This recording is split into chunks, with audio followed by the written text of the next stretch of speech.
Papa Joe. Well, but if you're watching this, you probably know who the hell I am by now, whether you like it or not. But anyway, we're doing a few things new here at Piazza Talarico, and one of the things that we're doing is we're starting to do more videos, and we're going to have a YouTube channel. I'll tell you what it's going to be pretty soon when I get it all set up. It's pretty much set up now, but I'll tell you what it's going to be later. But anyway, for the first video for Papa Joe's Wine Cellar in Piazza Talarico, I thought I'd kind of go through the history of the place and why we're doing what we do here, and that kind of shit. But anyway, first of all, when Katie and Beth were going to Pitt, they decided halfway through that they wanted to own an Italian restaurant when they were done.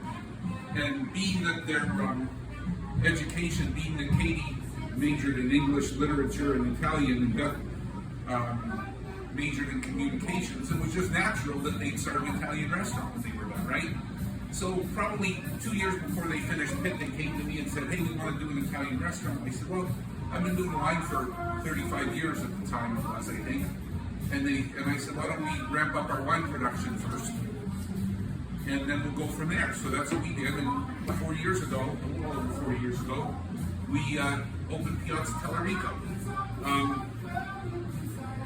So anyway, what we wanted to do was something a little different than we have here in Pittsburgh. I mean, we have a lot of good Italian restaurants in Pittsburgh, and we did at the time. Actually, there used to be a lot in Bloomfield, not so much so anymore. Most of them have closed. But we wanted to do something that was like an off-the-beaten-path family restaurant in southern Italy, and we wanted to have the kind of food that we all grew up with. So how do we do that? Well, first of all, Katie studied in Italy. That was back in 2013, I think it was. And when she was finished, we picked her up and we traveled from Rome down through the Amalfi Coast, Naples, Calabria, and we tried to stop in places, that were going to be the kind of place that we wanted to open in Pittsburgh when they found us. And so here you have it. So basically, the decorations, the decor, I should say, was mostly done by Katie, and her mom, dad, and my wife helped her a lot. And they came up with this that I think looks pretty much like exactly what we wanted it to look like. For the food, what we wanted to do is we wanted to have the food that I grew up with, my grandma Talarico made, and that the girls and their brothers grew up with, and their grandma Talarico, who was my mom, whose picture's over there, made. And surprisingly, I almost thought Katie was going to be the cook, but ended up Beth was the cook and Katie ended up being the front-end manager. They both learned a lot from my mom. They learned a little bit from me, but a whole lot more from Grandma Ida than they did from me. And we think that they've been able to reproduce real, authentic, traditional Southern Italian peasant food, and I think better than any other place in the area.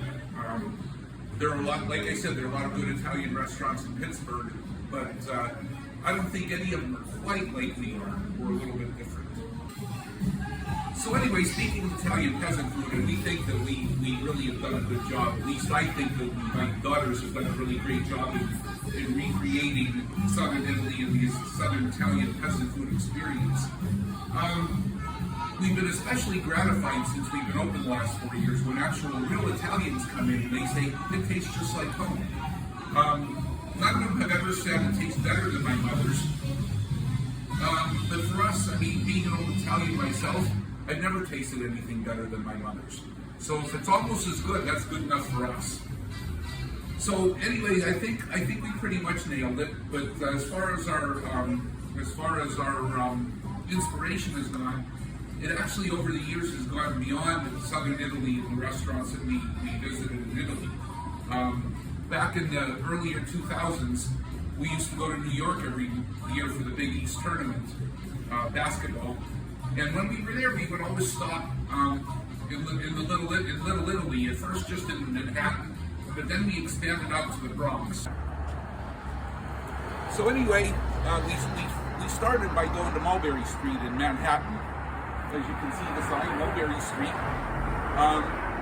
And after a few years of just going to Mulberry Street, we expanded out and we started to go to Arthur Avenue in the Bronx. Again, Arthur Avenue. And we've decided here that what we tried to do, and I think that we've done it pretty well, is we like to say that if Arthur Avenue and Mulberry Street intersected, they would intersect at Piazza Talarico right here.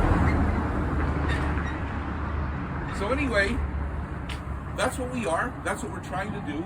Let us know if we're doing it well. I think that you'll, if you come in, you'll be pleasantly surprised.